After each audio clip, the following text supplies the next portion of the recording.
subscribe, stay up to date. The episodes dropping on Mondays. It's the Matt, watch that. It's the Matt, watch that. It's the Matt, watch that podcast. It's that time again. Welcome to the Matt Watch That podcast. I'm your host, Matt Seroski, filmmaker, film fan.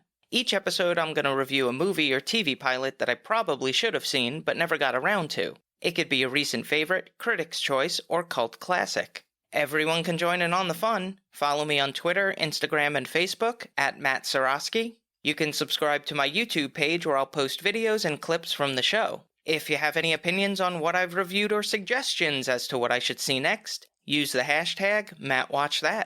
Before we start, when I was watching this week's movie, I couldn't help but admire how incredible of an actor this young gentleman was, who tragically died at the age of 24. It got me to thinking about how every generation has that actor or actress who's passed away that you kind of thought, what if? I don't believe that some would have sustained their mythical status if they had lived and their career continued. Part of their appeal is about being captured in time. That immortality builds the legend. When I was growing up, there were some impactful deaths of young actors who I admired. The three that come to mind are Christopher Pettit.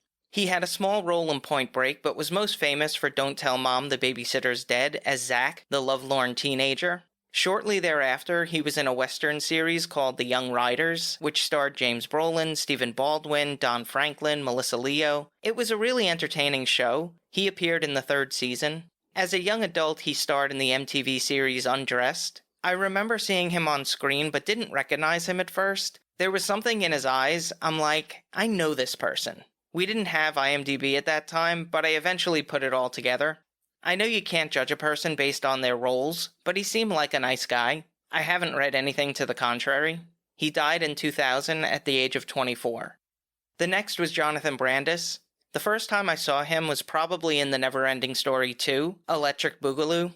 He would go on to star in It, the TV miniseries, and appeared in an episode of The Wonder Years. I also saw him in Sequest alongside Roy Scheider, Ted Raimi, and Don Franklin. He's in two of my favorite bad movies, Ladybugs with Rodney Dangerfield and Jack A. Harry, and Sidekicks with Chuck Norris and Beau Bridges. They're not good, but entertaining as hell. I thought he was a talented actor. Yes, he appeared in some silly movies, but you can tell when there's an underlying ability. He joined the 27 Club in 2003. The last is River Phoenix. He was my generation's James Dean. He was the essence of cool, even though I've read he didn't always feel that way. But he had the look, and what an incredible actor. He was a standout in everything he was cast in. Explorers, Stand By Me, The Mosquito Coast. I'm a huge fan of his, but I haven't seen all of his movies, and it's partially because I don't want to. I know this is odd, but his filmography is limited, and I always want to know that there's a River Phoenix movie out there to watch. So I've avoided seeing many of his movies like Little Nikita or My Private Idaho. This is a stupid quirk of mine, I get it. It also saddens me to watch his films because he was so damn gifted. He made acting look effortless. He was nominated for Best Actor in a Supporting Role for Running on Empty at the 1989 Academy Awards at 19 years old. He would die 4 years later on Halloween 1993 at the age of 23. Some of these passings are self-inflicted, some are accidents. Even though there's pain in losing people you admire, there is a comfort in knowing that their talents have been captured on film and their legacy will live on. On to the main attraction. Each review will end with a ranking out of 5 stars. 1 star is skip it, 2 stars watch at your own risk, 3 stars standard fare, 4 stars worth checking out, and 5 stars must see. Now if I give a title 5 stars, it doesn't mean I'm comparing it to Casablanca or Jaws or Seinfeld. I rank titles based on other movies or TV series in that genre and at that time period. So let's jump into it. I'll keep the spoilers to a minimum, tangents to a maximum. These are my ruminations and observations of the movie Rebel Without a Cause from 1955, about troubled youth Jim Stark who moves to a new town with his family for a fresh start when bad habits re-emerge. The film was directed by Nicholas Ray, who also helmed Johnny Guitar, Flying Leathernecks, and In a Lonely Place. The screenplay was written by Stuart Stern. He scribed Sybil, Rachel, and The Outsider. It was based on a story by Nicholas Ray and Irving Shulman. The movie starts off at a police station where we meet the three main characters. Modern conventions would say that the scene goes on a little too long, but I thought it was a good introduction to the people that we'll be spending the most time with. Rabble-rouser Jim Stark has been picked up for drunkenness and brought down to the police station. He's just moved into the neighborhood, doesn't have any friends, he wants to fit in and not feel ashamed of himself. He's convincingly portrayed by James Dean. He received 2 posthumous nominations for Best Actor in a Leading Role for Giant and East of Eden, which completes his feature filmography. His parents arrive at the station, and they try to support him, but are inconsistent with their words. They don't understand why he's so unhappy because they buy him nice things. That should fix him, right? Carol and Frank Stark are played by Ann Doran, a character actor who appeared in It, The Terror from Beyond Space, and Jim Backus, who was best known as Thurston Howell III on Gilligan's Island and the voice of Mr. Magoo. Teenager Judy was found on the streets at 1 a.m. and brought in for being out after curfew. She has a difficult relationship with her father. He doesn't show her affection anymore, and in turn, she feels unloved and unappreciated. Natalie Wood was nominated for Best Actress in a Supporting Role, her first of 3 nominations in total. She's appeared in West Side Story, Splendor in the Grass. As a child actress, she starred in Miracle on 34th Street, a perennial favorite I've never seen. Alphonse, put that one on the list. John Plato Crawford is brought in for questioning over the shooting of puppies. Yeah, you heard that one right. Who decided that the sidekick of the protagonist should be a puppy killer? I didn't read that chapter in Sid Field's screenplay. He's obviously a bit disturbed. His housekeeper is with him in place of parents. He's neglected, a loner. The character is played by Sal Mineo, who appeared in Escape from the Planet of the Apes and The Greatest Story Ever Told. This role earned him an Academy Award nomination for Best Supporting Actor. Jim sees Judy in the neighborhood, recognizes her from the police station. He tries to flirt, but she turns him down. As her boyfriend Buzz and his gang arrive to pick her up, they give him a hard time. One of the members of his crew is Dennis Hopper, so look out for that. On the first day of school, there's a field trip to a planetarium. What type of school is this where that happens? It must be one of those unreality schools like in Pretty Little Liars, where they have parties on trains and elaborately themed dances. Give me a break. During an exhibit, Jim tries to make a joke to get on their good side, but it backfires. Buzz and his gang wait for him outside and slash his tire. This leads to their first confrontation, which is eventually broken up. Buzz is portrayed by Corey Allen, an actor who transitioned to behind the camera and directed episodes of Star Trek The Next Generation, Quincy, The Paper Chase, Dallas, and many other series. He challenges Jim to a race at Millertown Bluff, the consequences of which will change their lives. Rebel Without a Cause is a tough movie for me to analyze. I liked it at some level, but I wanted to like it more. I'm not sure if it's the mystique of James Dean or the glowing reviews from critics, but I just didn't connect with it. I enjoy watching movies from that era or about that era, so to not feel enthusiastic about it is a bit disappointing. The acting from James Dean, Natalie Wood, and Sal Mineo is outstanding, though a bit over the top in some places, and there were times when I thought, who reacts like that in a situation?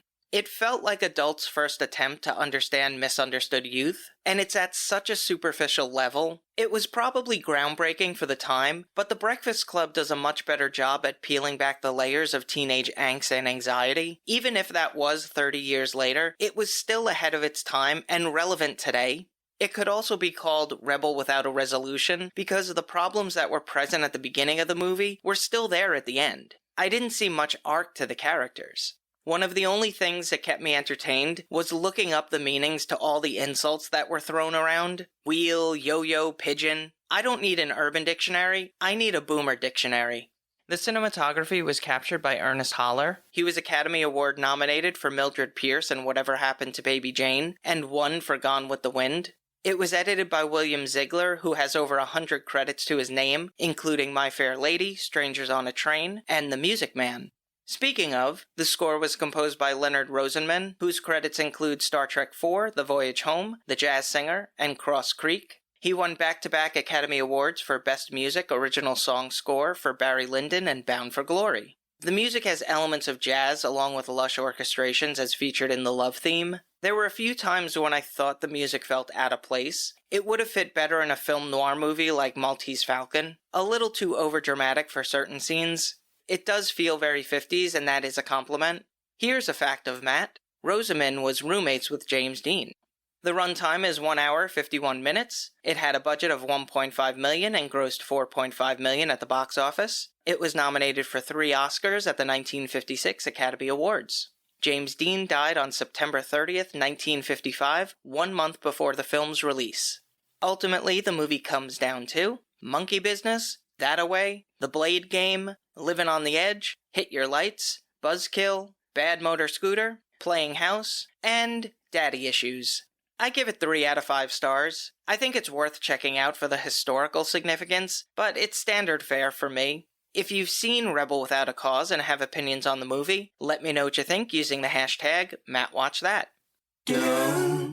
Moving right along. Each episode I'm going to post clips that I think people should watch. It could be movie trailers, music videos, interviews, or something completely random. Search for my YouTube page and there'll be a playlist called Matt Watch That Playback. I never thought that a funeral could be inspiring, but Jim Henson proved me wrong. Even though I love animation and had all the Disney classics on VHS, I preferred watching The Muppets. When I stayed home from school, I couldn't tell you how many times I watched The Gang in Muppets Take Manhattan, The Muppet Movie, and The Great Muppet Caper. I think it's because when I watched an animated movie, I know I'm watching an animated movie. But with The Muppets, they were real, and they were spectacular. You could physically touch them. You could see them interacting with actual people and the surrounding environment. When Jim Henson would do interviews and they brought out a Muppet, even when he's sitting 6 inches away in full camera view, your eyes still go to Kermit or Rolf or Dr. Teeth. And they're completely alive in that moment. Pieces of felt and stuffing. With all due respect to the current and future performers, nothing will ever replace the original Muppeteers. Frank Oz, Richard Hunt, David Goles, and Jerry Nelson. They were puppeteers, actors, singers, and stand-ups. There was such a kinship, camaraderie, a talented group of people brought together by a man with a singular vision. They created The Muppet Show, 3 Muppet movies, Muppet Babies, Fraggle Rock, The Dark Crystal, The Storyteller, Labyrinth, and contributed to Sesame Street, Star Wars, and Saturday Night Live. So I was floored when Jim had died. He was the driving force behind some of my favorite TV specials and movies, ones that I continue to watch to this day. He passed away on May 16, 1990, at the age of 52. On July 2nd, a funeral service was held in London. Henson requested that no one wear black and that it should be a celebration. Members in the audience were given rods with butterflies at the end that they could wave. Each Muppeteer conveyed personal anecdotes about their fearless leader. Frank Oz shared a funny story about a Christmas present he received from Jim. They had a great partnership. Bert and Ernie, Kermit and Fozzie, the Swedish Chef. There are videos of them riffing together, and you can just tell how much fun they're having. The highlight of the ceremony was when the remaining Muppeteers recreated how they would record in the studio and sang a medley of Jim's favorite songs. And at the finale, you can see the positive impact he's made on people's lives. I don't think there's been a standing ovation at a funeral before or since. I'm gonna post this clip on the Matt Watch That Playback playlist on YouTube. Check it out. There will never be another like Jim Henson. Along with Bob Ross, Mel Blanc, Chuck Jones, Steven Spielberg, and John Williams, those are my biggest creative influences in entertainment. If he'd lived, Jim would have been 85. Now it's time for the recommendation. Yes, that's the word recommendation with Matt in the middle. I'm going to end each podcast with my own recommendation of a movie or TV series. Today I'm talking about Good Boys. I felt like this episode had a lot of death, so I wanted to leave everyone with a laugh and a rising star. This is a legitimately funny movie. It's been a while since I laughed this hard at a comedy. I didn't have any expectations going into it. I had seen a couple of ads, but it really didn't hit my radar. So I watched it on HBO and was pleasantly surprised when I found myself laughing hysterically throughout the film. It's about 3 best friends, Max, Lucas, and Thor, yes, that's right, Thor, who are invited to their first kissing party. The problem is, they've never kissed anyone before.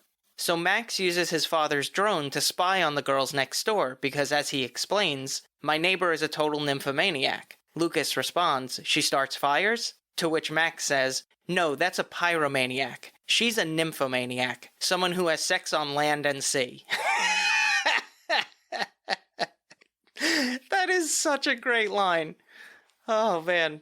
When they end up losing the drone, they have to skip school to replace it before Max's father finds out and grounds him, making him unable to go to the party and kiss his dream girl.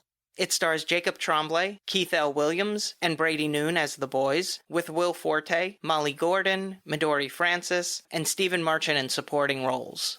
If you can get past some of the raunchy jokes and innuendos, the filmmakers truly capture that age where boys try to be good, but struggle with that urge to do bad things to impress their peers. The three leads are charming and totally commit to the parts. They perfectly strike that balance between wanting to be treated older, yet falling back into those childhood habits. I'm officially on the Tremblay train. I was certainly impressed with his performances in Room, Before I Wake, and The Book of Henry. But when actors are that young, you never know if they're truly talented or if their performances are being prompted off screen by parents or the director. I saw him in 2 movies last year, which convinced me how special of a performer he is. The first was Good Boys. As I've mentioned, comedy is not easy to do, and when you have funny lines, it's tempting to try and play that up. But the best thing you can do is say it straight. The way Jacob delivered the lines, his facial expressions, were all spot on. The second was Dr. Sleep. He has a cameo appearance in that movie as a favor to director Mike Flanagan, who he worked with on Before I Wake. I don't get rattled by horror movies. There are only so many jump scares you can flinch at in a lifetime. But this scene shook me. And I've seen both versions of it. If the theatrical version was unsettling, the director's cut was downright disturbing. I've read a few interviews where the adult actors in the scene were completely thrown off by how convincing his performance was. It was visceral. If Jacob continues in this business, he will be the finest young actor of his generation. I look forward to seeing what the future has in store for him. Good Boys is such a quotable movie. As with most Seth Rogen and Evan Goldberg produced films, there are plenty of deleted scenes, alternate lines, and outtakes on the Blu-ray, which I recommend. If you need a good laugh in quarantine, this is your movie. That's all for this edition of Matt Watch That. Thanks for listening to me babble. You can follow me on Twitter, Instagram, and Facebook at Matt Seroski. You can subscribe to my YouTube page where I'll post videos and clips from the show. If you have any opinions on what I've reviewed or suggestions as to what movie or TV pilot I should see next, use the hashtag MattWatchThat on social. I do plan on having an interactive element, but I need those listeners, so follow, subscribe, like, and spread the word. Until next time, wash up and go home.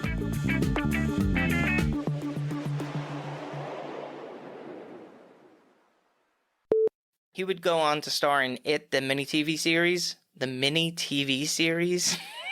No, you dope. As with most Seth Greenberg, I'm making names up now. This leads to their first contraception. Rebel Without a Cause from 1953. What year was that, Matt?